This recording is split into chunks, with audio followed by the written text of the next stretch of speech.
Hello, ఎవరిని మాట్లాడేది? నేను ధను. రాజు, నువ్వా? ఇంట్లో అందరూ షాపింగ్కి వెళ్ళారు. మరెవరు కావాలి? నేను నీతో మాట్లాడాలి. ఏంటి రాజు? సారీ ధను, అత్తయ్య నేను చాలా బాధ పెట్టింది. ఆవిడ అలా తిడుతుంటే ధను నా స్నేహితురాలు, ఆమెను ఏమీ అనొద్దని చెప్పలేని నా పరిస్థితికి నన్ను నేనే తిట్టుకున్నాను. చిన్నపిల్లడి భోజనం విషయంలో కూడా మాట్లాడలేకపోయినట్టే. చిచి. చిచియా? ఏంటి రాజా మాటలు? అసలు నేను ఫీల్ అయితేనే కదా నువ్వు ఫీల్ అవ్వాలి. లేదు ధను, నెమ్మదిగా అందరికీ ఈ విషయం అర్థమయ్యేలా చెప్తాను. వద్దు రాజు, నాకు ఇలాగే బాగుంది. నేను చాలా ఆనందంగా ఉన్నాను. నేను బతకడానికి ఒక పని ఉంది. నేను నా కొడుకు సుఖంగా ఉన్నాం, అవునా? నాకు ఇంతకంటే ఏం కావాలి? ఈ తిట్లు కోపాలు పని మనుషులకి మామూలే రాజు. దీని గురించి నీ మనసు పాడు చేసుకోకు. భోంచేసావా? ఇంకా లేదు. మరి వెళ్ళు, అక్కడ నీకోసం భాను ఎదురు చూస్తూ ఉంటుంది. ఓకే, ఉంటాను.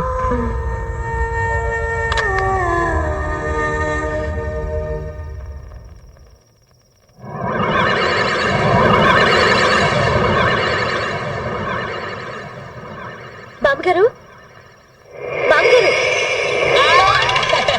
ఏంటి నర్స్ మరి ఎంత మూడు సరసం? ఈ నర్స్ ఎవరు? డాక్టర్ నర్సులతో పెట్టుకోకూడదు. ఏది కలో ఏది నిజమో తెలియదు. కానీ డాక్టర్ గారు, బామ్మగారిని ఎంత పిలిచినా వినిపించుకోకుండా వెళ్ళిపోతున్నారు. ఇలాంటప్పుడు ఏం వినిపించదో ఏంటో. ఇప్పుడు ఎలా? Very good. వెళ్ళిపోతుంటే వెరీ గుడ్ అంటారేంటండి? మరి ఆవిడ అలా వెళ్ళిపోతేనే కదా నా ఇన్వెస్టిగేటివ్ ట్రీట్మెంట్ మొదలు పెట్టగలను. సరే పదండి. నీకెందుకమ్మా శ్రమ? కాపలా కాసి కాసి అలిసిపోయావు. వెళ్ళి హాయిగా రెస్ట్ తీసుకో. నేను చూసుకుంటానుగా. వెళ్ళు, పడుకోమ్మా.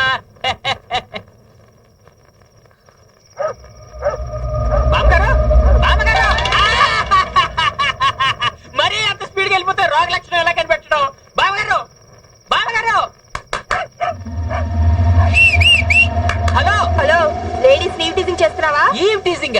ఆవిడ ముసల్దండి. అంటే ముసల్దాన్ని కూడా వదిలేవా? అబ్బా, మీరు అపార్థం చేసుకుంటున్నారు. లేదు, ఇప్పుడే అర్థం చేసుకుంటున్నావు నిన్ను. నేను ఒక రకమైన ట్రీట్మెంట్ ఇస్తున్నాను. మేం కూడా ఒక రకమైన ట్రీట్మెంట్ ఇస్తాం. అమ్మా రీ, జాగ్రత్త నాన్న, కింద సర్ఫ్ నీళ్లు, జారి పడిపోతావు. ధను, నువ్వు ఎటు కష్టపడుతున్నావు. చిన్నపిల్లోడు, వాడిని కూడా కష్టపెట్టాలా? పర్వాలేదు బాబు గారు, ఇవన్నీ మాకు అలవాటే.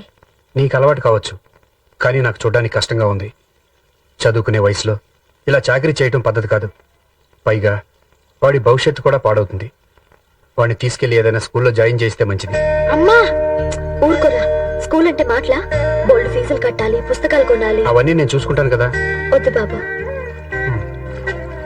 బాను, చూసావా చిన్నపిల్లడితో పని చేయిస్తోంది. స్కూల్లో జాయిన్ చేయిస్తానని చెప్పాను, వింటలేదు. నువ్వనే చెప్పు. ధను,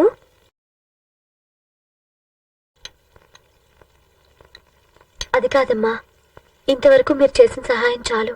ఇంకా ఇందులో సహాయం ఏముంది? రాత్రి పగలు ఇక్కడే ఉండి కష్టపడి పనిచేస్తున్నావు. మా అందరిలో ఒకదానిలా మెలుగుతున్నావు. నిన్ను నీ కొడుకుని బాగా చూసుకోవాల్సిన బాధ్యత మాకుంది. పైగా పిల్లలతో పనిచేయించడం తప్పు కూడా. అది కాదమ్మగారు, వాడి చదువుకి చాలా. ఇంకేం మాట్లాడుకో, వాడిని స్కూల్లో జాయిన్ చేస్తాం. ఏమండి, వాడికి 4 జతలు మంచి బట్టలు కూడా కొనిపెడదామండి. బాబు గారు, నన్ను నిజంగా స్కూల్ కి పంపిస్తారా? నాకు కొత్త బట్టలు కొంటారా? కొంటాను బాబు.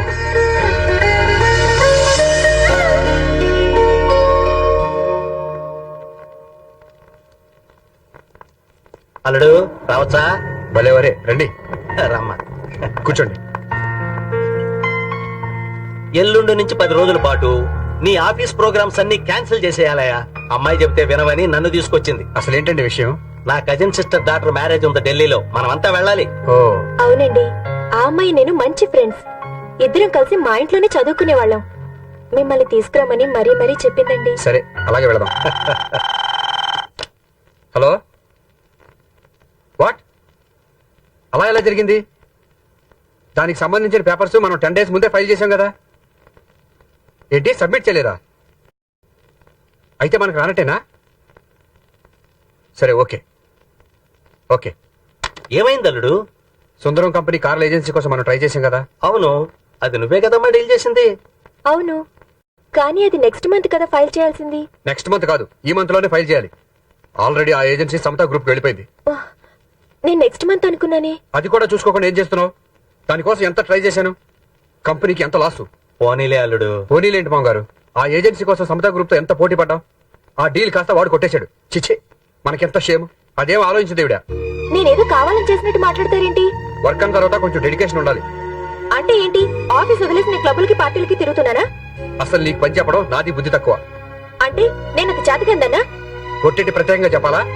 మరీ అంత వెటకారంగా మాట్లాడక్కర్లేదు. ఆఫీస్కి వచ్చింది వెటకారాలు ఆడడానికి కాదు, పర్ఫెక్ట్ గా పని చేయడానికి. అంటే నన్ను ఇంట్లో కూర్చోమంటారా? అలా చేస్తున్నా బాగుండేది. చూడనా ఎంటీస్ మాట్లాడుతున్నారు? అవునల్లుడు. ఏమిటి మామగారు? అవును. కాదమ్మా. ఏంటి డాడీ కాదు? ఓరి భగవంతుడా, ఏమిటి నాకు ఈ క్విజ్? మీ ఇద్దరు సైలెంట్ గా ఉంటే నేను ఒక మాట చెప్తాను. అదేదో ఆయనకే చెప్పండి. అవును, నువ్వు ఎలాగో వినిపించుకోగా. అవును, మీ మాట వినిపించుకోకుండా మీరు చెప్పిన పని చేయకుండా తగులాడుతున్నాను, టార్చర్ పెడుతున్నాను. ఆఫీస్ లో మీకు తల్లొప్పైపోయాను. మీరొక్కరే సిన్సియర్ గా పనిచేసేవారు, మీకే కంపెనీ మీద శ్రద్ధ. నేను మాత్రం నిర్లక్ష్యంగా పనిచేస్తూ కంపెనీకి లాస్ చేస్తున్నాను. యాజ్ ఎండీగా లాస్ చేసిన వాళ్ళని డిస్మిస్ చేస్తారుగా? చెయ్యండి, నేను వెళ్ళిపోతున్నాను. మీరే ఈ కంపెనీని హాయిగా ఏలుకోండి. భాను, అమ్మ భాను.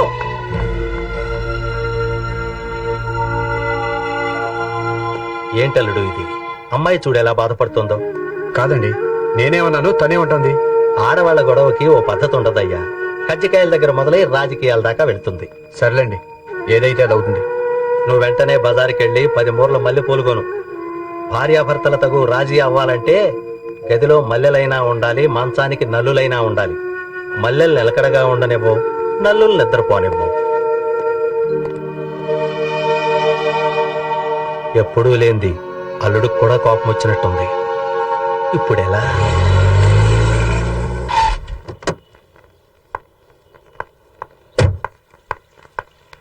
మ్యామ్, కాఫీ తెమ్మంటారా? నువ్వు డాక్టర్ వా వంటవాడివా? ఊరుకో, మా బామొస్తూ వింటుంది. ఆవిడెక్కడుంది? నిద్రలో నడవటానికి కష్టంగా ఉందని షూస్ కొనుక్కోడానికి వెళ్ళింది. ఆవిడ షూస్ కొనుక్కుంటారంటే అమ్మ డబ్బులు ఇచ్చిందా? ఆ, ఇప్పుడు అర్థమైంది. ఏంటి? ఇందాక నుంచి నా పర్స్ కనపట్టలేదు. వాళ్ళ పెరట్లోకి వెళ్ళి తూర్పు తిరిగి దండం పెట్టండి, వెళ్ళండి. Ma'am, ma'am, coffee? మీ మొహన్ కొట్టుకోండి. పోనీ టీ? అన్ని మీ మొహన్ కొట్టుకోమని చెప్పాను కదా. హాలిక్స్ బూస్ట్ అడుగుంటా. అమ్మగారు, అమ్మగారు, ఈవిడ ఎందుకింత కోపంగా ఉంది?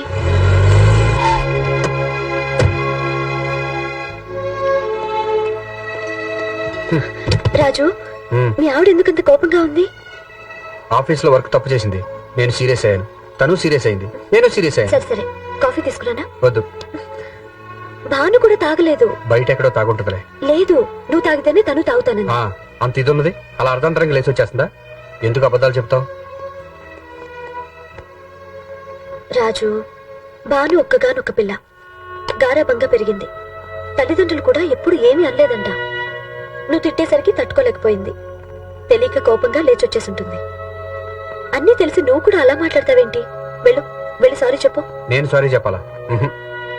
ఎందుకంత పట్టుదల? నువ్వు సారీ చెప్పేది నీ భార్యకేగా. తనే వచ్చి సారీ చెప్పొచ్చుగా. అలాగే తనే వచ్చి నీకు సారీ చెప్తుంది. అప్పుడు నువ్వేం చేస్తావు? ఇంకోసారి ఇలా చేయొద్దని చెప్తాను. అదే నువ్వెళ్ళి సారీ చెప్తే తనేం చేస్తుందో తెలుసా? ఏం చేస్తుంది? కరిగిపోతుంది. మీరు నాకు సారీ చెప్పడం ఏంటని బాధపడుతుంది. నేను అలా చేసుండకూడదని ఫీల్ అవుతుంది. అంతేగాని నేను అలసుగా చూడదు రాజు. ఏమో రాజు, కాపురం అన్నాక ఇలాంటివన్నీ మామూలే. అలకలు లేని సంసారం ఉంటుందా చెప్పు? ఆ అలకలు తీరిపోయాక భార్య చూపించే ప్రేమని ఏ భర్త తట్టుకోలేడు, మర్చిపోలేడు. చక్కగా చెప్పావు తల్లి. అల్లుడు, నువ్వు వెళితే తప్ప అమ్మాయి కోపం తగ్గదు. అమ్మాయి అలా ఉంటే మాకు ముద్ద దిగదు. మమ్మల్ని అందరినీ ఆకలితో మార్చాలనుకుంటే నీ ఇష్టం. అయ్యో, ఎందుకండి? అయ్యగారు వెళ్తారు.